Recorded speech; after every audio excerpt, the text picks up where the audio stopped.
শুধু আমাদের থাকবে ম্যাথ। ম্যাথ তো আমরা করতে থাকবো, আর এদিকে ম্যাথগুলা করলে আমাদের বেসিক আরও সুন্দরভাবে ক্লিয়ার হয়ে যাবে। তো এইটা হচ্ছে তোমার পদার্থের অবস্থার পরিবর্তন।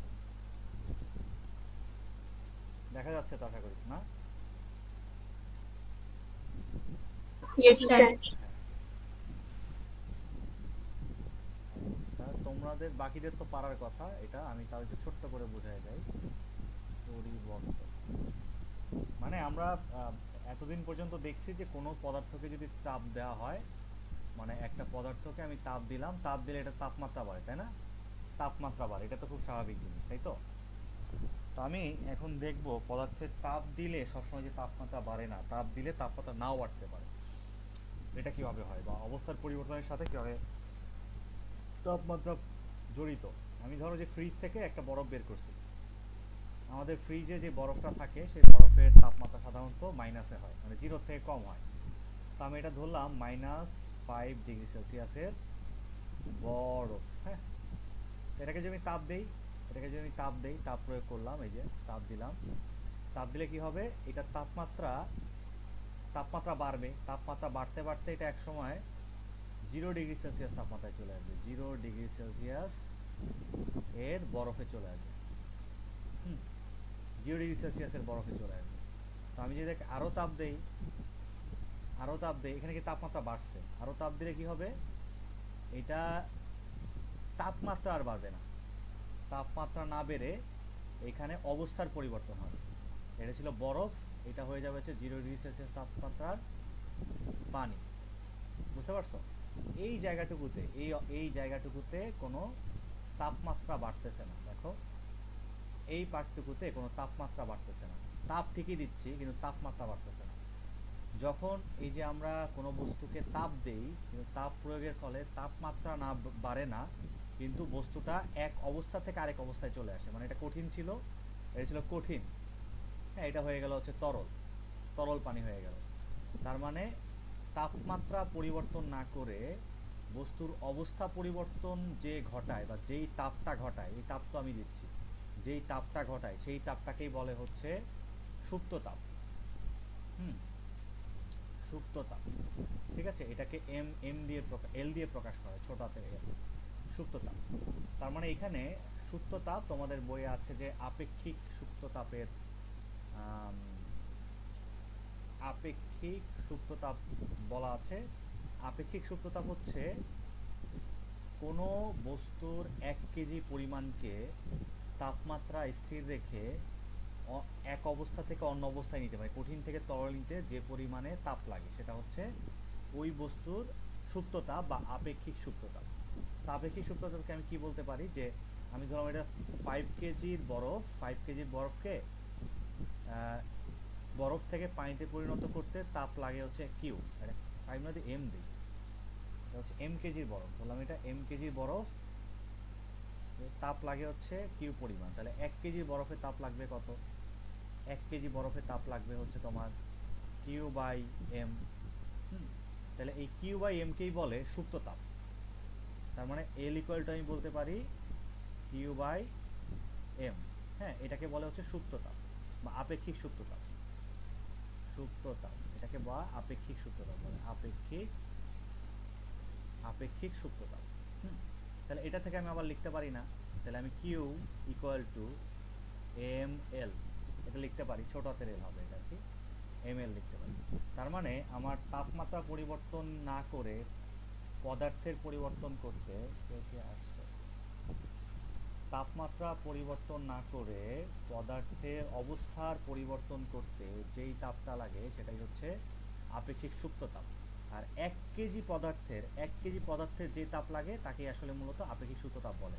তাহলে এই সুপ্ত তাপের পরিমাণ কিউ হবে হচ্ছে এম এল এফ, মানে সুপ্ত তাপের পরিমাণ তো না, তাহলে মোট 5 কেজি বস্তু হইলে Q equal to M L হবে, মানে সুপ্ত তাপের সাথে ওই ভর দিয়ে গুণ করব, তাই না? তাহলে এখানে কতটুকু তাপ লাগবে, এখানে যদি আমি ক্যালকুলেট করতে চাই যে কতটুকু তাপ লাগবে এখানে, তাহলে তাপের পরিমাণটা কি হবে, তাপের পরিমাণ হবে Q equal to M L, L হচ্ছে সুপ্ত তাপ। এখানে যেহেতু গলে গেছে হ্যাঁ, বরফ গলে গেছে, তাহলে এটাকে এফ বলে, ফ্লুইড বলে, ফ্লুইড, এমএল ফ্লুইড। ওকে, তারপরে আবার 0 ডিগ্রি পানি কি হবে, 0 ডিগ্রি পানিকে তাপ দিলে আবার 100 ডিগ্রির পানিতে চলে যাবে। এখানে ধরো 100 ডিগ্রির পানি, তারপরে আবার তোমার 100 ডিগ্রির পানিকে তাপ দিলে আবার হচ্ছে কি হবে,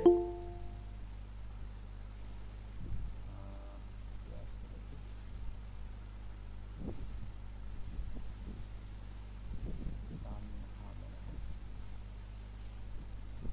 হুম, আচ্ছা ওকে, জয়েন করো, এখান থেকে বুঝবা, যেখান থেকে বোঝাচ্ছি আশা করি বুঝবা, জয়েন করে দেখতে থাকো। তাহলে 100 ডিগ্রির পানিকে আবার যদি আমি তাপ দেই, তাহলে আবার হয়ে যাবে এখানে 100 ডিগ্রির বাষ্প, বাষ্প, হ্যাঁ, 100 ডিগ্রি সেলসিয়াসের বাষ্প। আবার 100 ডিগ্রি সেলসিয়াস তাপমাত্রা বাষ্পকে তাপ দিলে আবার এটা হয়ে যাবে হচ্ছে তোমাদের 110 ডিগ্রি, 110 ডিগ্রির বাষ্প। বুঝতে পারছো? তার মানে এখানে প্রত্যেকটা ধাপে কিন্তু ভিন্ন ভিন্ন রকমের তাপ লাগছে। এই জায়গাটায় কি হয়েছে, তাপমাত্রা পরিবর্তন হয়েছে। এখানে কি হয়েছে, তাপমাত্রার পরিবর্তন হয়েছে। তাপমাত্রার পরিবর্তন হইলে সেই তাপকে আমরা কী করে ক্যালকুলেট করি, সেই তাপকে ক্যালকুলেট করি Q equal to M S del T, মানে T two minus T one, নাকি T two minus T one. Okay, তাপমাত্রা পরিবর্তন হইলে লিখি আমরা কিউ সমান M S T two minus T one. তাপমাত্রা পরিবর্তন না হইলে আমাদের লাগে সুপ্ত তাপ এম এল এ। আবার এখানে তাপমাত্রা পরিবর্তন হয়েছে, তাপমাত্রা পরিবর্তন হলে কি হবে, তাপমাত্রা পরিবর্তন হলে আমরা ওই যে আপেক্ষিক তাপের সূত্র দিয়ে বের করবো। আপেক্ষিক তাপের সূত্র কোনটা, কিউ সমান M S T two minus T one. হ্যাঁ, আবার এখানে কি হয়েছে, তাপমাত্রা পরিবর্তন হয় নাই, জাস্ট 100 ডিগ্রির পানি 100 ডিগ্রির বাষ্প হয়ে গেছে। তার মানে এখানে তাপমাত্রা পরিবর্তন হয় নাই, শুধু অবস্থার পরিবর্তন হয়েছে। তাহলে অবস্থার পরিবর্তন হলে এখানে কি হবে, Q equal to M L, এখানে যেহেতু পানি বাষ্প হয়েছে মানে ভ্যাপর হয়েছে, তাহলে এল ভি, ছোট করে ভি দিতে পারি নিচে। ওকে, আবার এখানে কি হয়েছে, এখানে হচ্ছে তাপমাত্রা পরিবর্তন হয়েছে। তাপমাত্রা পরিবর্তন হলে আমরা আপেক্ষিক তাপের সূত্র দিয়ে করি, যেটা হচ্ছে Q equal to M S T two minus T one. বুঝতে পারছি? তার মানে এখানে 5টা স্টেপে, এটা হচ্ছে কিউ ওয়ান, এটা হচ্ছে কিউ টু, এটা হচ্ছে কিউ থ্রি, এটা হচ্ছে কিউ ফোর, এটা হচ্ছে কিউ ফাইভ। 5টা স্টেজে আসলে তাপ গ্রহণ করবে। আর এখানে মোট তাপ গ্রহণের পরিমাণ, মোট তাপ, তাহলে এখানে মোট কত তাপ হবে, মোট তাপ কিউ ইকুয়াল টু হবে হচ্ছে Q one plus Q two plus Q three plus Q four plus Q five. Okay, এটাই জাস্ট, এটাই আমরা বুঝি। হ্যাঁ, কিউ এর তো এই দুইটাই সূত্র আছে না? কিউ এর এই দুইটাই সূত্র আছে।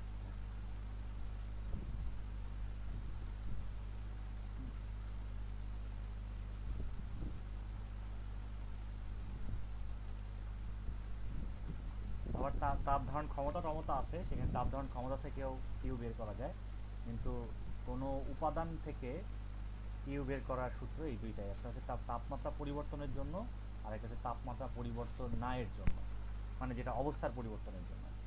এটা সুপ্ত তাপ দিয়ে, একটা হচ্ছে আপেক্ষিক তাপ। আচ্ছা, তাহলে এইটাই আমরা হচ্ছে একটু গ্রাফে দেখতে পাবো। যাবো নতুন পেজে, যাবো নতুন পেজে। Yes sir. পুরোবার সামিয়ার তো এটা পারা উচিত, রিয়ারও, মানে তোমার তো ছিল ক্লাসে। এটা তো আমিও পারতাম, তো আমার অন্য জায়গায় সমস্যা ছিল। এখন ক্লিয়ার দেখাইতে হবে আর কিছু না না, হয়েছে মানে আর? গ্রাফটা, বাট গ্রাফটা কিন্তু স্যার বরফ থেকে বাষ্প হবে না, বাষ্প থেকে বরফ। এই গ্রাফে? হ্যাঁ। তোমাদের বইয়ের যে গ্রাফে? হ্যাঁ, না, কে বলছে? মানে দিছে আর কি, মানে এই গ্রাফ হইতে হবে এমন কোনো কথা না, গ্রাফ হইলেই হইছে। হ্যাঁ, বাট বাষ্পকে আমার বরফ বানাইতে হবে। হ্যাঁ, বাষ্পকে বড় বানাইতে পারবা, উল্টা দিক থেকে আসতে হবে, তাপ কমাইতে হবে। হ্যাঁ, ওটা একটু দয়া করে করে দেন। ঠিক আছে, তাহলে মানে তোমার ইয়ে থেকে, বরফ থেকে তোমার বাষ্পতে কোনো সমস্যা নাই, তাই তো?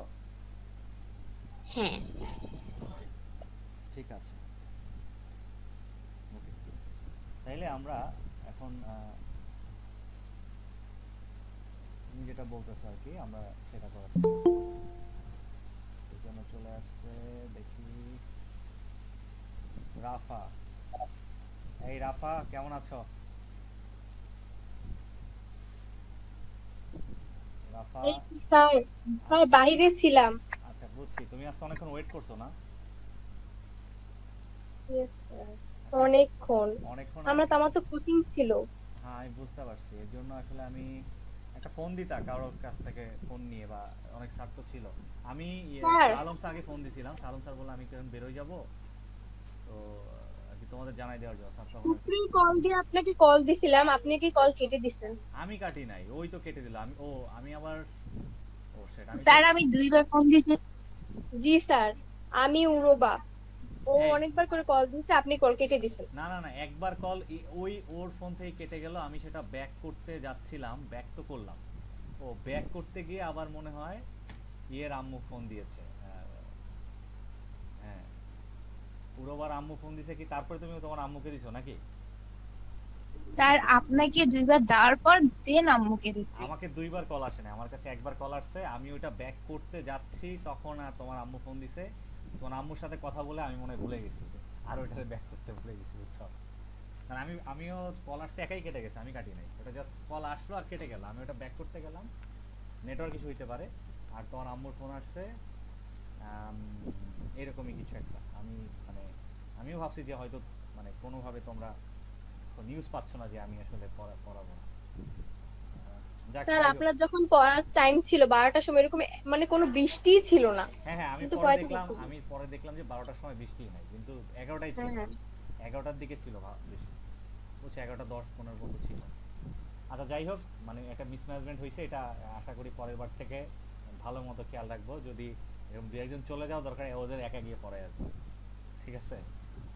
ওকে, ঠিক আছে। দেখো তাহলে আমরা ওই যে ইয়ে যেটা বললো, সূচি বললো যে আমরা হচ্ছে ইয়েকে বাষ্পকে বরফ বানাবো, ঠিক আছে? বাষ্প কত ডিগ্রি বাষ্পকে বলো, কত ডিগ্রি বাষ্পকে? ধরো যে এটাই হচ্ছে জিজ্ঞেস করতে গেছিলাম, মানে এটার কি আদর্শ কোনো কিছু আছে না নাকি না আমি না, যে কোনো কিছু ইচ্ছা করতে তোমাকে পারি? যেটা বলবে, তুমি ধরো 120 ডিগ্রি বাষ্পকে, 120 ডিগ্রি সেলসিয়াসের বাষ্পকে, ইচ্ছা তোমাকে যেইটুকু আঁকতে বলবে তুমি সেটাই আঁকতে পারবা। বাষ্পকে তুমি ধরো যে -10 ডিগ্রি সেলসিয়াস এর বরফে রূপান্তরের গ্রাফ, হ্যাঁ, রূপান্তরের গ্রাফ, এর থেকে বড় গ্রাফ হয় না, এটাই হচ্ছে সর্বোচ্চ। তাইলে তোমাকে জাস্ট আগে বুঝতে হবে যে এই বরফের রূপান্তরের জন্য কতগুলা ঘটনা ঘটবে, কি কি ঘটনা ঘটবে। আমি একটু আগে ঘটনাগুলো বুঝি। তাহলে প্রথমত 120 ডিগ্রি সেলসিয়াস তাপমাত্রা থেকে এই বাষ্পটা আসবে হচ্ছে 100 ডিগ্রি সেলসিয়াস। তারপর 100 ডিগ্রি সেলসিয়াস এসে কতক্ষণ ওয়েট করবে, বাষ্প থেকে পানি হইতে যতক্ষণ ওয়েট করবে নাকি, বুঝছি? বাষ্প থেকে পানি হইতে কতক্ষণ ওয়েট করবে, এখানে সুপ্ত তাপ নিবে, তাই না? সুপ্ত তাপ, এখানে সুপ্ত তাপ নিবে। তারপরে কি এটা 100 থেকে চলে আসবে হচ্ছে 0 ডিগ্রি সেলসিয়াস। তো 0 ডিগ্রি সেলসিয়াসে আবার কতক্ষণ ওয়েট করবে, তাই না? এখানে হচ্ছে এটা হচ্ছে থাকবে তোমার কত, বাষ্প, এটা হবে হচ্ছে বাষ্প, এটা হবে হচ্ছে পানি, 100 ডিগ্রির পানি। তারপর এটা হবে হচ্ছে পানি, 0 ডিগ্রির পানি, এটাও হবে 0 ডিগ্রির বাষ্প, সরি বরফ। এখন 0 ডিগ্রির বরফ আবার হচ্ছে কি হবে, -10 ডিগ্রির বরফে যাবে, বুঝছো? স্টেটগুলো বুঝছো? তাহলে আমার শুরু হবে কি 120 থেকে, আর শেষ হবে -10-এ গিয়ে। তাহলে আমি একটা কাজ করি, আমি সময়ের সাপেক্ষে আঁকবো, তাপের সাপেক্ষে, সময়ের সাপেক্ষে। 1 2 3 4 5 6 7 তাহলে আমি এখানে স্যার এই ক্লাসের রেকর্ডটা গ্রুপে দিয়ে দিন। হ্যাঁ গ্রুপে দিব, অবশ্যই গ্রুপে দিব। তোমার এটাকে দিলাম হচ্ছে -10 ডিগ্রি সেলসিয়াস, এটা হচ্ছে 20, এটা হচ্ছে 30, 10 তো দেওয়া যাবে না, আগে 0 দিতে হবে না, 0 10 20 30, তারপর হচ্ছে কত, dot dot dot dot dot, এখানে হচ্ছে 100 দিলাম, আর এইটা হচ্ছে দিলাম 120, এটা হচ্ছে 110, এটা 120। ওকে, তাইলে আমার এখানে হচ্ছে আমি সময় দিলাম, এখানে সময়ের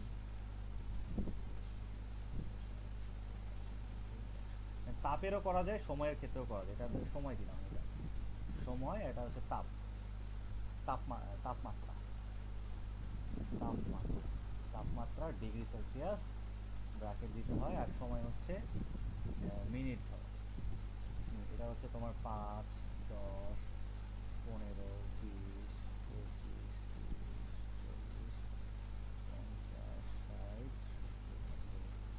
তাহলে আমি প্রথমে শুরু হবে কত দিয়ে? 120 ডিগ্রি দিয়ে শুরু হবে। তাহলে 120, প্রথম বিন্দুটা হবে 120-এ, 120, 120 ডিগ্রি থেকে প্রথম ধরো যে 5 সেকেন্ডে আসছে হচ্ছে তোমার ইয়েতে 100 ডিগ্রিতে, তাহলে প্রথম 5 সেকেন্ডে 100 ডিগ্রিতে। তাহলে এই যে এটা যদি আমি উপরে বর্ধিত করি তাহলে কিন্তু এখানেই আসবে, তাই না? প্রথম 5 সেকেন্ডে 100 ডিগ্রি, বুঝছি? তাহলে এটা হবে, ঠিক আছে কিনা? প্রথম বিন্দু হবে এখানে, যে তোমার 100 ডিগ্রিতে চলে আসলো, 120 থেকে 100-তে চলে আসলো। 120-এ আসার পরে কতক্ষণ আর কি হবে না, কতক্ষণ তাপের আর পরিবর্তন হবে না, তাপের পরিবর্তন হবে না, সুপ্ত তাপ নিবে। ধরো যে 15 সেকেন্ড পর্যন্ত ইয়ে করে নাই, তাপ কমে নাই, এখানে সুপ্ত তাপে থাকছে। তারপরে হচ্ছে কি হয়েছে, এই 100 ডিগ্রি থেকে 0 ডিগ্রিতে চলে আসছে, তাই না? 0 ডিগ্রিতে আসছে কখন? ধরো এখানে এসে আসছে। এটা কি 0 ডিগ্রি? এটা হচ্ছে ধরো 25 সেকেন্ডে আমরা ধরে নিলাম। তাহলে এখান থেকে এক টানে 0 ডিগ্রিতে নেমে যাবে। তো বাঁকা হইল, এখানে ধরো যে এক টানে কি হবে, 0 ডিগ্রিতে নেমে যাবে। হ্যাঁ, 0 ডিগ্রিতে নেমে যাবে। ওকে, তারপরে কি হবে? তারপরে আবার এখানে এসে সুপ্ত তাপ নিবে, কতক্ষণ? 0 ডিগ্রিতে এসে সুপ্ত তাপে কতক্ষণ থাকবে? ধরো এটা হচ্ছে সুপ্ত তাপে থাকলো, এটাকে বরফ হইলো আগে, বরফ হয়ে কি হইলো, আবার মাইনাসে চলে আসে। তাহলে ধরো আর 5 সেকেন্ড পর এটা মাইনাসে চলে আসলো, বুঝছি? এটা উল্টাও হইতে পারে, অফকোর্স হইতে পারে। তাহলে আমি এটাকে বলতে পারি এই জায়গাটাতে যেই তাপের পরিমাণটা কাজ করবে, Q1 যদি ধরি, এটা হবে যে তাপমাত্রার পরিবর্তন হয়েছে, তাপমাত্রা 120 থেকে 100-তে আসছে, তো এটা হবে হচ্ছে MS T2 - T1। এইখানে কি হবে? সুপ্ততা হবে, এখানে সুপ্ততা হবে কি? Q2 ML, না এটা V হবে, LV, কারণ ভ্যাপর থেকে ইয়েতে আসছে, ভ্যাপর থেকে তোমার পানিতে আসছে, MLV। এখানে আবার Q3 হবে, হচ্ছে তোমার MS T2 - T1। এখানে স্যার এল এর পাশে কি ভি এফ এগুলা না দিলে দেওয়া সমস্যা লাগে? নেই, না দিলে সমস্যা নেই, না দিলে কোনো সমস্যা নেই, দিলে একটু বেটার, মানে একটু ভালো, এটা স্পেসিফাইড হয়, ঠিক আছে? তো এটা না দিলে সমস্যা নেই। Q4 = MLF, আর Q5 = MS T2 - T1। আচ্ছা, বুঝতে পারছি, বুঝছি? জি স্যার। যদি এটা বুঝে থাকি তাহলে খুবই ভালো। আমরা এখন, আমাকে একটা ছোট ম্যাথ দিলে করে দিতে পারবা? আমরা একটু পড়াই নিই, তারপরে আমরা ম্যাথ দিই, সেটা বেটার। আমরা একটু এটা শেষ করে দিই চ্যাপ্টারটা, তারপরে এই বেসিকের উপরেই এই যা আজকে দেখাইলাম এটার উপরে একটা ছোট একটা ম্যাথ দিই, আর ম্যাথের শিটও আমরা দিয়ে দিব নেক্সট ক্লাসে। দেখো, বিজ্ঞানী জুল তোমাদের তাপগতিবিদ্যা বা থার্মোডাইনামিক্সটা আসলে এখন দেখাবো।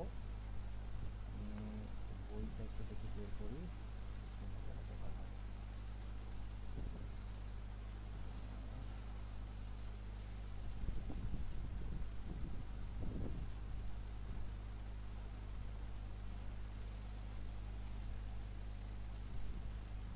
চিত্র দেখে,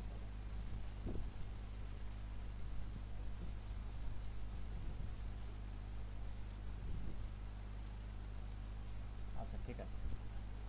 থার্মোডাইনামিক্স বা তোমার বিজ্ঞানী জুলের যে পরীক্ষাটা, এটা খুবই একটা ইজি পরীক্ষা। এই যুগে বসে বা আমরা যতখানি পড়ে ফেলছি ততখানি পড়ার পরে মনে হবে যে এটা আসলে জুল কি আর ছোট জিনিস নিয়ে কাজ করছে, বা এটাই আসলে তোমার তাপগতিবিদ্যার আসলে মেইন ধারণা। এই কনসেপ্টগুলোই আনা, মানে আমরা তো অনেক দিন ধরে পড়তেছি প্লাস এটা বুঝতেছি বলে এই কনসেপ্টগুলো আনাই তখনকার জন্য খুব মানে টাফ জিনিস ছিল। এই কনসেপ্টের ওপরেই অনেক কিছু তৈরি, আবিষ্কার। তাপগতিবিদ্যা আগে কি বলছে সেটা আগে দেখে আসি, তারপরে আসলে আমরা এই পরীক্ষাটা দেখব, এই পরীক্ষাটা কিভাবে আসলে এক্সিকিউট করে। আমরা তাপগতিবিদ্যার 3টা সূত্র আছে, দেখো তাপগতিবিদ্যার 3টা সূত্র, যে সূত্র 3টা তুমি আসলে ছোটবেলার থেকে ক্লাস 5-এও শিখছো, মানে ক্লাস 5-এ অলরেডি জানছো এরকম 3টা সূত্র। আমি যদি একটু বলি, দেখো প্রথমত তাপগতিবিদ্যার প্রথম সূত্রে কি বলা হয়েছে, তাপগতিবিদ্যার প্রথম সূত্রে বলা হয়েছে শক্তিকে তাপ, অভ্যন্তরীণ শক্তি কিংবা কাজ হিসেবে রূপান্তর করা সম্ভব। মানে শক্তির আসলে রূপান্তর হয়, হইতে পারে এটা অভ্যন্তরীণ শক্তি, তাপ, তাপ শক্তি বা কাজ। একটা শক্তি কোনো ধ্বংস বা বিনাশ নাই, সৃষ্টি করা যায় না, ধ্বংস করা যায় না, শুধুমাত্র এক শক্তি থেকে আরেকটা শক্তিতে রূপান্তর করা যায়, রূপান্তর করা যায়। ওকে, আচ্ছা, তারপর দেখো দ্বিতীয় সূত্রে কি বলছে, যখন শক্তিকে এক রূপ থেকে অন্য রূপে পরিবর্তন করা হয় তখন সব সময় খানিকটা শক্তি ব্যবহারের অযোগ্য হয়ে যায়। এটা দিয়ে বুঝতেছো কিনা? যখন একটা সিস্টেম থেকে আরেকটা সিস্টেমে শক্তি রূপান্তর করা হবে, কিছু শক্তি আসলে ওয়েস্ট হয়। ওয়েস্ট বলতে ভ্যানিশ হয়ে যায় এমন না, শক্তিটা ট্রান্সফার হয়ে যায় অন্য কোথাও, যেটা আমরা ব্যবহার করতে পারি না। এটা কেমন কথা আমি একটু যদি বলি, দেখো ওই যে আমরা এর আগে যাচ্ছে না তো, হ্যাঁ হ্যাঁ হ্যাঁ বলো। স্ক্রিন দেখা যাচ্ছে না। সবারই কি দেখা যাচ্ছে না? স্যার যাচ্ছে যাচ্ছে। যাচ্ছে, সবার দেখা তো যাওয়ার কথা, নেটওয়ার্ক ইস্যুর জন্য হতে পারে, বাকিতে যাচ্ছে। দেখো এই তাপ, তুমি ধরো যে কিছু শক্তি, খানিকটা শক্তি যে ব্যবহার অযোগ্য হয়ে যায়, এটা কিভাবে বুঝবো আমরা? যেমন আমরা ওই যে একটু আগে তাপগতিবিদ্যার ইয়ের ক্ষেত্রে কি বলে, ক্যালোরিমিতির যেই সময় আমরা করছিলাম যে একটা বস্তু তাপ ছাড়ে আর একটা বস্তু তাপ গ্রহণ করে, সেখানে আমরা এরকম হচ্ছে তোমার কোনো লোহাকে বা কোনো বস্তুকে এই পানির মধ্যে ফেলে দিছি, তাই না? আমরা শিখছিলাম যে এই বস্তুটা যে পরিমাণ তাপ ছাড়বে, ঠিক যে পরিমাণ তাপ ছাড়বে এইটাও ঠিক সেই পরিমাণ তাপ গ্রহণ করবে, তাই না? গ্রহণ করবে, একদম সমান পরিমাণে করবে। কিন্তু প্র্যাকটিক্যালি তুমি যদি মেপে দেখো, দেখা যাবে যে আসলে ঠিক যে পরিমাণ তাপ ছাড়ছে এই 100% তাপ আসলে গ্রহণ করতে পারে নাই, কিছু তাপ আসলে নষ্ট হচ্ছে, কিছু তাপ আসলে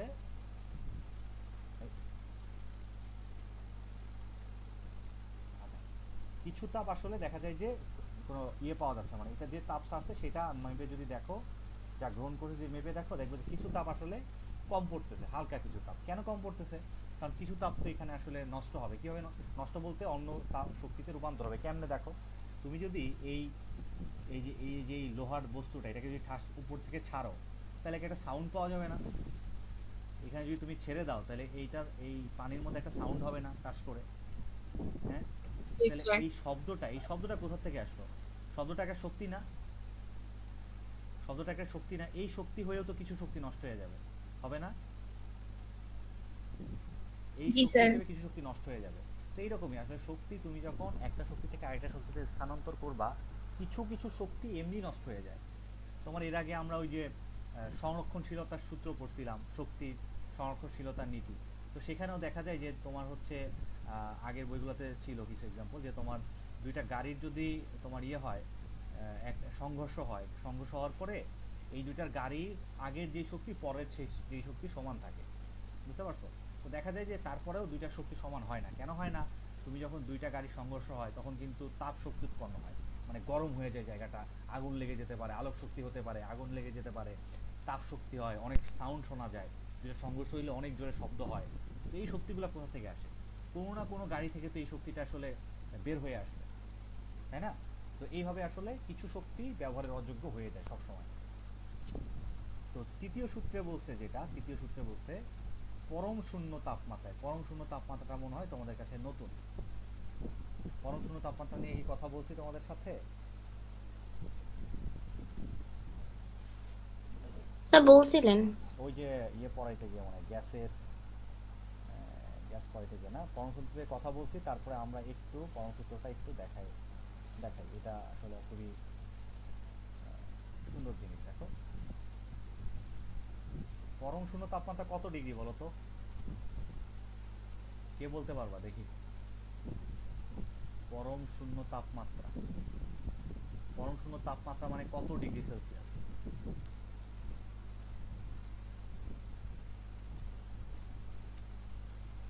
পরম শূন্য তাপমাত্রা মানে কত ডিগ্রি সেলসিয়াস বলো? আচ্ছা, আমরা এতদিন পর্যন্ত ওই চার্লস বয়েলস অ্যান্ড অ্যাভোগ্যাড্রোর সূত্র থেকে অন্তত এইটুকু শিওর হয়েছি যে তাপমাত্রা কমলে গ্যাসের আয়তন কমে। তো এটা ধরো একটা গ্যাস, এটা একটা গ্যাস, হ্যাঁ, এটা হচ্ছে তাপমাত্রা হচ্ছে তোমার তোমার হচ্ছে 50 ডিগ্রি সেলসিয়াস আছে। তাপমাত্রা যদি কমাই দিই তাহলে এটা আসলে ছোট হইতে থাকবে, আয়তন কমবে। 40 ডিগ্রি সেলসিয়াসে আয়তন কমবে। এটাকে যদি আরও তাপমাত্রা কমাই তাহলে আরও আয়তন কমবে, তাহলে 0 ডিগ্রি সেলসিয়াস। এটাকে যে আরও তাপমাত্রা কমাই আসলে আরও আয়তন কমবে, হ্যাঁ, -20 ডিগ্রি সেলসিয়াস। এরকম তাপমাত্রা কমাইতে থাকলে আসলে আয়তন কমতে কমতে কমতে কমতে থাকবে। তাইলে থিওরিক্যালভাবে আসলে এরকম যদি আমি, যেহেতু আমি জানি তাপমাত্রার সাথে তোমার আয়তন ভি সমানুপাতিক তোমার টি, তাপমাত্রার সাথে হচ্ছে আয়তন সমানুপাতিক, মানে তাপমাত্রা বাড়াইলে আয়তন বাড়ে, তাপমাত্রা কমাইলে আয়তন কমে। তো দেখা যায় থিওরিক্যালভাবে কোনো একটা বস্তু যদি তাপমাত্রা কমাইতে থাকে, মানে এখানে মাইনাসে চলে যাইতে থাকে, এটা যদি 0 ডিগ্রি সেলসিয়াস, এটা হচ্ছে -10, এটা হচ্ছে -20, এটা হচ্ছে ধরো -50, হ্যাঁ, তাপমাত্রা যেভাবে কমাইতে থাকে দেখা যায় আয়তন, এটা যদি ভি হয়, এটা হচ্ছে টেম্পারেচার আর এটা হচ্ছে ভি, তো এই টেম্পারেচারটা কমতে থাকে কমতে থাকে কমতে থাকে কমতে থাকে কমতে থাকে একবারে কমতে কমতে একবারে এটা কমতে কমতে আসলে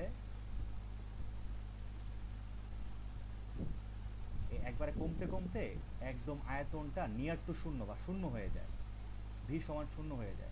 মানে এমন তাপমাত্রা কমাইতে কমাইতে এক সময় তাপমাত্রা মানটা শূন্যের কাছাকাছি শূন্য হয়ে যেতে পারে। মানে আমার যেহেতু আমরা ম্যাথমেটিক্যালি করতেছি, কিন্তু এইরকম একটা গ্যাসের যেটা যেটা তোমার ইয়ে আছে, মানে আয়তন আছে, সেটার কি আয়তন কি শূন্য হওয়া সম্ভব? প্র্যাকটিক্যালি আসলে ভ্যানিশ হয়ে যাওয়া সম্ভব? বা তোমার এমন কোনো তাপমাত্রায় পৌঁছানো সম্ভব যেই তাপমাত্রায় আসলে এই গ্যাসটা ভ্যানিসই হয়ে যাবে? এটা তো হবে না। তো দেখা যায় কি ক্যালকুলেট করে তোমার -273.15 ডিগ্রি সেলসিয়াসে, বা -273 ধরি আমরা এটাকে সহজ করার জন্য, -273 ডিগ্রি সেলসিয়াসে গেলে, -273 ডিগ্রি সেলসিয়াসে গেলে এই আয়তন শূন্য হয়ে যাবে। যে কোনো গ্যাসের আয়তন শূন্য, আদর্শ গ্যাসের আয়তন শূন্য হয়ে যাবে। বুঝতে পারছো? এটা আসলে থিওরিক্যালি সম্ভব, কিন্তু প্র্যাকটিক্যালি এটা সম্ভব না। মানে প্র্যাকটিক্যালি কোনো দিন -273 ডিগ্রি সেলসিয়াসে যাওয়াই সম্ভব না। এটা কিন্তু কেলভিন না, খেয়াল করো, এই -273 ডিগ্রি সেলসিয়াসকেই বলে 0 কেলভিন। এই জন্যই ক্যালভিন স্কেলটা এই যে 0 থেকে শুরু হয়েছে, এই পরম শূন্য তাপমাত্রা থেকে শুরু হয়েছে। এর থেকে সামনে গেলে তোমার 273 কেলভিন হয়, বা হচ্ছে 0 ডিগ্রি সেলসিয়াস হয়। বুঝতে পারছো? এর থেকে সামনে গেলে আমি কি বুঝাইতে পারছি কি না? তো এই যে -273 ডিগ্রিতে গেলে, যেই তাপমাত্রায় গেলে তোমার গ্যাসটা আসলে নিয়ার টু শূন্য বা শূন্য, তো সেটাকে বলে পরম শূন্য তাপমাত্রা। তো এখানে এই কথাটা বলা হয়েছে, এখানের এটা দিয়ে একটা সূত্র দেওয়া হয়েছে, দেখো বলছে যে পরম শূন্য তাপমাত্রায় পৌঁছানো সম্ভব নয়। যে আমি যেটা বললাম আর দ্বিতীয় সূত্রটা এটাই ছিল, পরম শূন্য তাপমাত্রায় আসলে কখনোই পৌঁছানো সম্ভব না। জাস্ট এই সূত্রটা বলছে। এখন এই যে কথাটা, এই কথাটা কোন বেসিসে ভিত্তি করে বলছে, কোন তথ্যের উপর ভিত্তি করে বলছে, সেটা আমি একটু দেখাতে চাচ্ছি। সেটা কোন একটা পরীক্ষা, জুল ওই সময় একটা পরীক্ষা করে, যেটা দিয়ে সে এই তাপের যে কনভার্ট, মানে তাপ শক্তির যেই রূপান্তর, সেই রূপান্তরটা করে দেখাইছে। আমি যদি দেখাই, না, ঠিক আছে, দেখো খেয়াল করো এবার, সবাই আশা করি দেখতে পাচ্ছি। এই যে এটাকে যে জুলের পরীক্ষার জন্য একটা যন্ত্র, তো এখানে কি করছে, এটা হচ্ছে এরকম একটা মানে এটা একটা সিল্ড একটা পাত্র, যেই পাত্র থেকে তাপ বের হইতে পারে না, তাপ ঢুকতেও পারে না, হ্যাঁ, তোমার হটপটের মতো কাইন্ড অফ সিল করা একটা পাত্র, যেটার মধ্যে তাপ বের হইতেও পারে না, তাপ ঢুকতেও পারে না। এই পাত্রের এখানে হচ্ছে পানি দেওয়া, এটা হচ্ছে ওয়াটার বা পানি, হ্যাঁ। আর এখানে একটা থার্মোমিটার সেট করে রাখা, তাপমাত্রা দেখার জন্য থার্মোমিটার সেট করে রাখা। আর এখানে হচ্ছে একটা চাকা, মানে ওই যে ইয়ের মতো, মানে পাখা বা চাকার মতো এটা লাগানো এই জায়গাটায়। আর ঠিক তার উপরে ঘুড়ির নাটাই ঘুড়ি আমরা উড়াই না, ঘুড়ির নাটাইয়ের মতো একটা সিস্টেম, যেখানে এইখান থেকে দড়ি দিয়ে এইভাবে পেঁচানো, এখানে দড়ি দিয়ে পেঁচানো আর কি।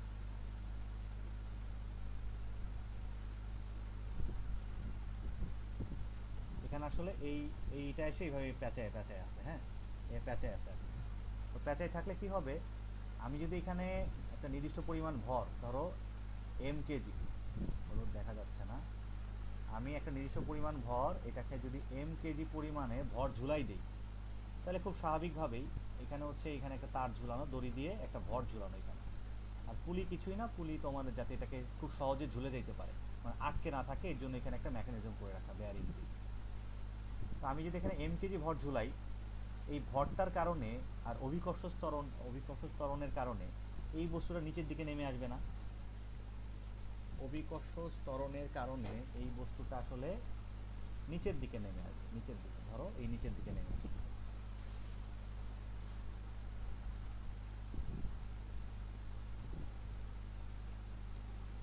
অভিকর্ষ ত্বরণের কারণে এটা হচ্ছে নিচের দিকে নেমে আসতেছে। তো নিচের দিকে নেমে আসলে কি কাজ হবে, তাহলে আমরা কাজ তো অবশ্যই হবে। ধরো এটা এইচ পরিমাণ নেমে আসছে, এইচ, বা এটা যদি H2 হয় আর এটা যদি H1 উচ্চতা হয়, তাহলে আমি বলতে পারবো যে H2 মাইনাস H1 পরিমাণ নেমে আসছে, বা বলতে পারবো H পরিমাণ নেমে আসছে, যা ইচ্ছা আমি বলতে পারবো। তো কোনো বস্তু যদি অবস্থানের পরিবর্তন করে, কি পরিমাণ অবস্থান পরিবর্তন করলো তা দিয়ে তার কাজের পরিমাণ বের করা যায় না, তাহলে এই বস্তুটার কাজের পরিমাণ কি হবে, কাজের পরিমাণ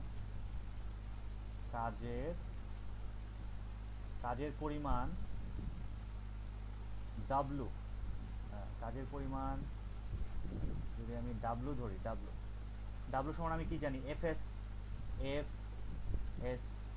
তাই না, বল গুণ সরণ, কাজের পরিমাণ হচ্ছে বল গুণন সরণ, তাহলে বল আর সরণ FS।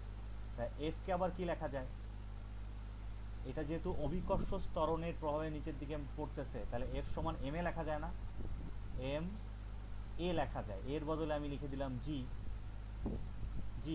মানে যেহেতু এটা অভিকর্ষ ত্বরণে পড়তেছে FG, আর S এর বদলে আমি কি H লিখে দিতে পারি না, H, তাহলে MGH, মানে এই যে বিভব শক্তি, আমরা যে বিভব শক্তি ইপি ছিল, এখানে টোটাল কাজের পরিমাণ ইপি বলতে পারি না, পারি তো। আর এইখানে যে বস্তুটা আছে, এখানে ধরলাম পানির পরিমাণ হচ্ছে এম কেজি, পানির পরিমাণ এখানে ধরো এটা M1 ছিল, এটা M2 ধরো, তারপর এখানে তাপমাত্রা পরিবর্তন হয়েছে, থার্মোমিটারের তাপমাত্রা পরিবর্তন হয়েছে হচ্ছে T2 মাইনাস T1, আর তোমার এটার পানির আপেক্ষিক তাপটা আমি জানি।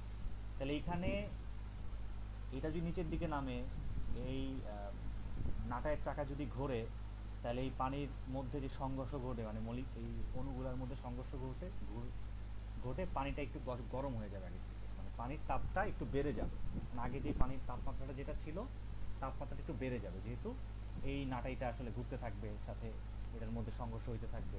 যে তাপমাত্রাটা কি পরিমাণ বাড়ছে, সেটার পরিমাণ হবে না Q equal to MS T2 minus T1, তাই তো, এটাই তো হবে।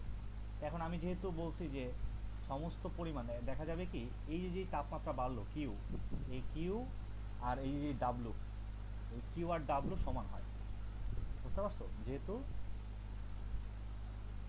তাপের শক্তির সৃষ্টি বা বিনাশ নাই, শুধুমাত্র এইটা দ্বারা যে কাজটা নিচের দিকে করছে সেই কাজের জন্য এখানে সমান শক্তি উৎপন্ন হয়েছে, তাই না। তাহলে আমি বলতে পারবো যে W, এই নীতিমতে W সমান Q, বা আমি বলতে পারবো এটার বদলে M1 GH ইকুয়াল টু হচ্ছে M2 S T2 minus T1, বুঝছে কিনা, বলতে পারবো না, বলতে পারবো। এখান থেকে কিন্তু আমরা ম্যাথও করতে পারবো। আমাকে যদি বলে যে একটা 5 কেজি একটা বস্তু উপর থেকে 10 মিটার নিচে নেমে আসলো, তাহলে এখানে কতটুকু গরম হবে, পারবো না বের করতে। আমি এই কিউ এর পরিমাণ বের করব, এই ডাব্লুর পরিমাণ বের করব, এখানে এই ডাব্লু সমান গরমই তো এখানে হবে, তাহলে ওইটাই সমান কিউ হবে। কিউ হয়ে পানির ভর কত, এস তো আমি জানি 4200, তাপমাত্রা কতটুকু পরিবর্তন হবে, কি পরিমাণ গরম হবে, এটা বের করতে পারবো না,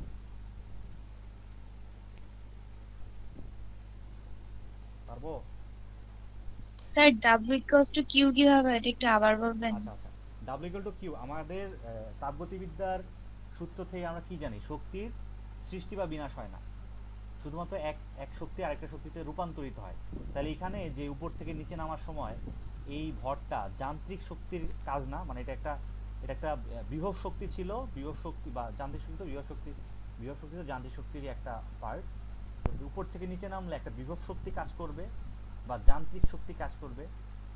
এই শক্তি কাজের জন্য যেই কাজটুকু হইলো সেটা তো কার উপরে অ্যাপ্লাই হচ্ছে, এই নাটাইয়ের উপর অ্যাপ্লাই হচ্ছে। তো নাটাইয়ের চাকা ঘুরলে অবশ্যই এখানে তাপটা একটু গরম হয়ে যাবে, বুঝছো? তাহলে কি পরিমাণ গরম হবে, ও যে পরিমাণ কাজ করছে সেই পরিমাণ গরম হবে, মানে সেই পরিমাণ শক্তি ওই পানির মধ্যে অ্যাপ্লাই হবে। ও উপর থেকে নিচে নেমে যে পরিমাণ যান্ত্রিক শক্তি ব্যয় করছে সেই শক্তিটুকুই আসলে রূপান্তরিত হয়ে ওই পানিটাকে তোমার গরম করতে কাজ করবে, বুঝতে পারছো? বুঝছি? আর হ্যাঁ জি বলো। স্যার। এর সাথে পরম শূন্য তাপমাত্রার এর রিলেশন কই? কার সাথে? এর সাথে তো নাই। তিনটা সূত্র হচ্ছে তিনটা আলাদা আলাদা, মানে তিনটা সূত্র তো এই তাপমাত্রা নিয়ে সূত্র। তিনটা সূত্রের মধ্যে যে ইন্টার কানেকশন আছে এমন কিন্তু না, মানে সবগুলো একসাথে কাজ করতে গিয়ে বের হয়েছে আর কি। জাস্ট এই যখন সে গ্যাস নিয়ে কাজ করছে তখন এই যে পরম শূন্য তাপমাত্রাটা চলে আসছে,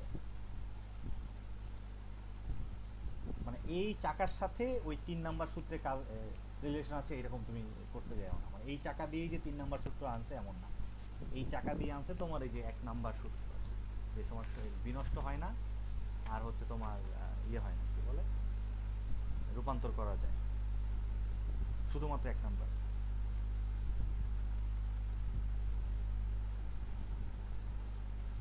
বুঝছি? তারপরে এটা নিয়ে আরো অনেকে কাজ করে, ক্লাসিয়াস, সাদি কার্নোট, কেলভিন, ঠিক আছে? তারা আরো আসলে ভিন্ন ভিন্ন সূত্র দিয়ে তোমার আরো বিভিন্ন এক্সপেরিমেন্ট, তারপরে আরো বিভিন্ন রকমের পরীক্ষা নিরীক্ষার মাধ্যমে এই তিনটা সূত্রে আসলে উপনীত হয়। যেই তিনটা সূত্রকে তাপগতিবিদ্যার সূত্র হিসেবে ধরা হয়, এবং এই তিনটা সূত্র আমরা যদি মানি তাহলে দেখা যায় যে আসলে সকল কিছুই তাপ নিয়ে সকল কিছু আসলে ব্যাখ্যা করা যাচ্ছে, সকল ঘটনার জন্য এই তিনটা সূত্র। হ্যাঁ বলো। এই তিনটা সূত্র কি তাহলে সিঙ্গেল ভাবে জুলের না, অন্য অনেকেই এখানে আছে? হ্যাঁ, না না না, অনেকেই তো আছে।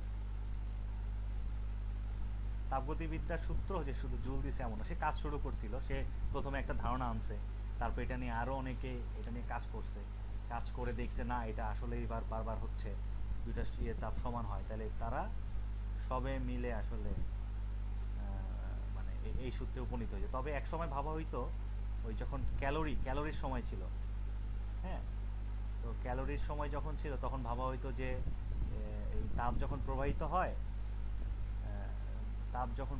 হয়, তখন ওই যে ক্যালোরিক নামের এক ইয়ে ছিল, কণা বা পদার্থ ছিল, এই পদার্থটা আসলে প্রবাহিত হয়ে এক জায়গা থেকে আরেক জায়গায় যায়, কণা, এটা একটা কণা। কিন্তু পরে দেখা গেল না, এটা একটা শক্তি, যেটা হচ্ছে তোমার একটা স্থানান্তরিত হইতে পারে একটা থেকে আরেকটা জায়গায়, ঠিক আছে? সাদি কার্নোটকে আসলে তাপগতিবিদ্যার জনক বলা হয়, ঠিক আছে? সব সম্মিলিত রূপ এটা আর কি, তিনটা সূত্র।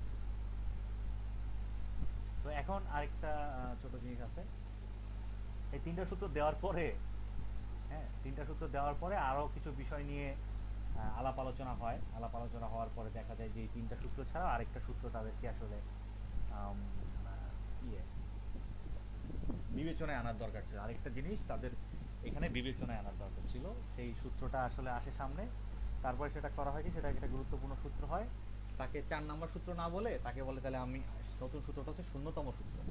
মানে সূত্র আসলো 3টা, 1টা 2টা 3টা, তারপর আরেকটা সূত্র আসলো সেটাকে বললো যে শূন্য সূত্র, ঠিক আছে? 0 1 2 3। তো 0তম সূত্রটা দেখো তোমার বইয়ের 49 নাম্বার পেজে আছে, খুবই সহজ কথাবার্তা, আমি একটু দেখাই, আশা করি এটুকু বুঝছো। 0তম সূত্রটা দেখো, এই যে আরেকটা সূত্র আমি মুছে দিলাম, এগুলা ম্যাথ করতে গিয়ে তোমরা আসলে আরো বুঝবা। আবার তোমাদের একটা ম্যাথ ফোনে দেওয়াও আছে, ঠিক, হ্যাঁ তোমাদের একটা ম্যাথ দেওয়াও আছে। আবার আবার তুমি আমরাও বেশ কিছু ম্যাথ শিক্ষা দিব, সেখানে এই নিয়ে বেশ কিছু ম্যাথ আছে। আবার এই ইয়েটা থেকে, এই পার্টটা থেকে আগে সিকিউ সেট হইতো প্রচুর, বুঝতে পারছো? সিকিউ যেহেতু সেট হইতো, এটা কিন্তু পরীক্ষার জন্য গুরুত্বপূর্ণ। পরীক্ষায় কোনো যদি ম্যাথ সেট করে, মানে রিটেন এক্সাম যখন দিতে আসবে, এই পার্টটা থেকে, এই জুলের সূত্র থেকে ম্যাথ আসার পসিবিলিটি অনেক বেশি। জুলের সূত্র, তারপরে ক্যালোরিমিতির মূলনীতি, এই জায়গাগুলো খুবই গুরুত্বপূর্ণ, খুবই গুরুত্বপূর্ণ।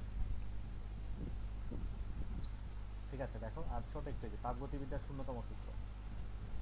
শূন্যতম সূত্রে কি বলছে? বাচ্চাদের মধ্যে একটা কথা বলছে, কি বলছে, এখানে তিনটা সিস্টেম, ধরো এটা একটা সিস্টেম বলতে আসলে একটা বোঝাইছে, ধরো যে একটা সিস্টেম হচ্ছে, ধরো এটা টেম্পারেচার সমান হয়। সিস্টেম বলতে এমন একটা পাত্র তো বলা যায় না, সিস্টেম মানে এমন একটা ব্যবস্থা বা এমন একটা পার্ট যেটার তাপমাত্রা আসলে একই রকমের, মানে তাদের অবস্থা একই রকমের। তো এটাকে আমি এক্স ধরলাম, এটাকে ওয়াই ধরলাম, এটাকে জেড ধরলাম, এটা সিস্টেম। এখানে বলছে যে যদি দুইটি সিস্টেম তৃতীয় সিস্টেমের সঙ্গে একই তাপমাত্রায় থাকে, মানে তোমার এক্স ইকুয়াল টু যদি জেড হয় এবং ওয়াই ইকুয়াল টু যদি জেড হয়, তাহলে অবশ্যই এক্স ইকুয়াল টু ওয়াই হবে না, বুঝছি? মানে এইটার তাপমাত্রা এটার সমান, এটার তাপমাত্রা এটার সমান, তাহলে অবশ্যই এই দুইটার তাপমাত্রা সমান হবে। এই কথাটাই বলছে। দেখো, যদি দুটি সিস্টেম তৃতীয় একটি সিস্টেমের এটাই মানে কি শূন্যতম সূত্র? না না না না না, এটাই এটা শূন্যতম সূত্র। এটা হচ্ছে শূন্যতম সূত্র। এই যে তাপগতিবিদ্যার শূন্যতম, মানে তাপগতিবিদ্যার মোট চারটা সূত্র। একটা হচ্ছে এক, মানে শূন্য থেকে শুরু, 0 1 2 এই জাস্ট, মানে একাধিক সিস্টেমের তাপমাত্রা যদি অন্য একটা সিস্টেমের সমান হয়, তাহলে ওই দুই সিস্টেমেরও তাপমাত্রা সমান। তো এটা তো সবাই জানে, এটা সূত্রে আনার হ্যাঁ আবার হ্যাঁ, কি দরকার? না না, জানে বলতে এই বিষয়গুলো বিবেচনায় রেখেই তোমার তোমার তাপগতি নিয়ে সকল কাজ আসলে সংগঠিত হয়। তো তুমি আগের দুইটাও জানতা না, মানে তুমি পড়ছো বলে, তাপ নিয়ে কাজ করছো বলে জানতা, কিন্তু এই কাজগুলা আসলে শুরুই হয়েছিল এই সূত্রগুলোর উপর ভিত্তি করে। বুঝতে পারছি?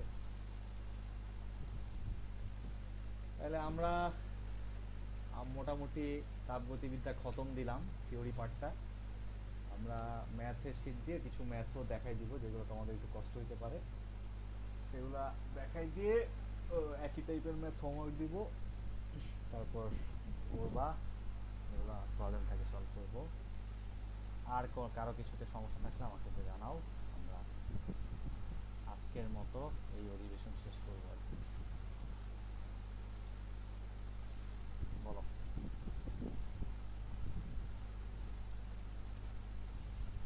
কারো কোনো